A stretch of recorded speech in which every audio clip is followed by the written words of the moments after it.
আপনারা যদি হিন্দু হয়ে থাকেন তবে এই কথাগুলো আপনাদের জন্য। 1378 ভারতের এক অংশ আলাদা হয়ে গেল, মুসলিম রাষ্ট্র হলো, তার নাম হলো ইরান। 1761 ভারতের এক অংশ আলাদা হয়ে গিয়ে একটা মুসলিম রাষ্ট্র হলো, তার নাম হলো আফগানিস্তান। 1947 ভারতের এক অংশ আলাদা হয়ে গিয়ে মুসলিম রাষ্ট্র হলো, তার নাম হলো পাকিস্তান। 1971 ভারতের এক অংশ আলাদা হয়ে গিয়ে মুসলিম রাষ্ট্র হলো, তার নাম বাংলাদেশ। 1952 থেকে 1990 মধ্যে ভারতের এক রাজ্য মুসলিম রাজ্য হয়েছে, তার নাম কাশ্মীর। এবার উত্তরপ্রদেশ, আসাম, কেরালা, পশ্চিমবঙ্গ হতে বাকি আছে, শুধু সময়ের অপেক্ষা। কিন্তু আপনি যদি রুখে দাঁড়াতে পারেন তবে বাঁচানো যাবে। আমরা যখন হিন্দু শক্তিকে জাগ্রত করবার কথা বলি, সত্যটা তুলে ধরবার কথা বলি, কিছু মানুষ আমাদেরকে বলে আরএসএস এর দালাল, বিএসপির দালাল, শিবসেনার দালাল, বিজেপির দালাল। আপনি ভালো করে কথাগুলো শুনুন আর অপরের সঙ্গে শেয়ার করুন। এই কথাগুলো ভীষণ গুরুত্বপূর্ণ। ধর্মের নামে ভারতকে টুকরো করেছে কে? জিজ্ঞাসা করুন। একজন মুসলমান, তার নাম জিন্না। কোটি কোটি হিন্দুদের রক্ত ঝরিয়েছে, তার নাম কি জানেন? মুসলিম। তার নাম সুলতান। হিন্দুদেরকে জবরদস্তি মুসলিম ধর্ম গ্রহণ করিয়েছে, তার নাম কি জানেন? আরবের মুসলমান ছিল। রাম মন্দির ভেঙে মসজিদ বানিয়েছে কে? বাবর, মুসলিম ছিল। গুরু তেগ বাহাদুরের মাথা কেটেছিল কে? একজন মুসলমান। ঔরঙ্গজেব কাশ্মীরি পণ্ডিতদের নরসংহার কে করেছিল? আতঙ্কবাদী মুসলিমরা।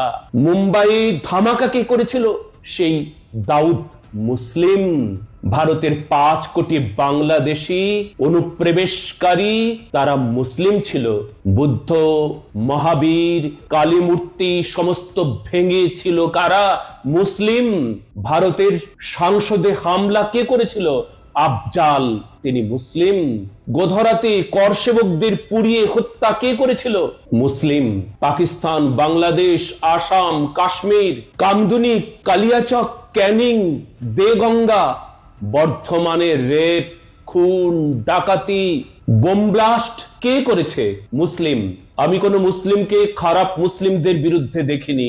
ভারত এমন একমাত্র ধর্ম নিরপেক্ষ দেশ, সরকারি বিদ্যালয়ে কোরআন পড়ানো হয়, কিন্তু বেদ, গীতা পড়াতে বললে সাম্প্রদায়িক বলবে আপনাকে। অমরনাথ যেতে গেলে ট্যাক্স দিতে হবে, হজ করতে সাবসিডি পাবে ধর্ম নিরপেক্ষতা। কলকাতা বিশ্ববিদ্যালয়ে 4টি মুসলিমদের জন্য হোস্টেল, সরকারি খরচে চলে। শুধুমাত্র হিন্দুদের কোনো হোস্টেল নেই। ধর্ম নিরপেক্ষ মুসলিম মেয়েরা মাধ্যমিক পাশ করলে বৃত্তি পাবে, হিন্দুরা পাবে না। ধর্ম নিরপেক্ষ প্রাথমিক শিক্ষাতে মুসলিম ছেলে মেয়ে 50% নাম্বার পেলে টাকা পাবে, হিন্দুরা 95% পেলেও পাবে না। ধর্ম নিরপেক্ষ মুসলিমদের জন্য বিশেষ লোন, সুদ মাপ, হিন্দুদের জন্য নেই। ধর্মনিরপেক্ষ মন্দিরের আয়ের ওপর ট্যাক্স দিতে হয়, মসজিদ বা চার্চকে কোনো ট্যাক্স দিতে হবে না। ধর্মনিরপেক্ষতার জন্যই শুধুমাত্র ইমামদের জন্য ইমাম ভাতার ব্যবস্থা আছে। MF হোসেন মা সরস্বতীর নগ্ন ছবি আঁকতে পারে, মা দুর্গাকে কমিউনিস্টরা যৌনকর্মী বলতে পারে, কারণ হিন্দুরা ধর্মনিরপেক্ষ। কিন্তু মোহাম্মদকে নিয়ে একটি বাজে কথা বললেও মালদা, হাওড়া, ধুলাগড়ের মতো হাজার হাজার মুসলিমরা দাঙ্গা বাঁধাবে। বন্ধুগণ, পশ্চিমবঙ্গ তথা ভারতবর্ষে রাজনীতিবিদদের তোষণ নীতির জন্য হিন্দুদের ধর্ম এখন সংকটে। আপনার শরীরে যদি হিন্দুত্বের বিন্দু মাত্র রক্ত থাকে তবে গর্জে উঠুন। হিন্দু বিরোধী কার্যকলাপ দেখলেই গর্জে উঠুন, এক হয়ে যান। আর এই ভিডিওটা শেয়ার তখনই করবেন যদি আপনি হিন্দু হন। যদি আপনি না চান আবার পশ্চিমবঙ্গটা ভাগ হয়ে যাক, আপনি হিন্দু কিন্তু পাকিস্তানিরা অত্যাচার করতে শুরু করুক, আপনি যদি না চান তবে এখনই একসাথে চলুন, একসাথে বলুন জয় ভারত মাতা, জয় গোমাতা, জয় ভারতী।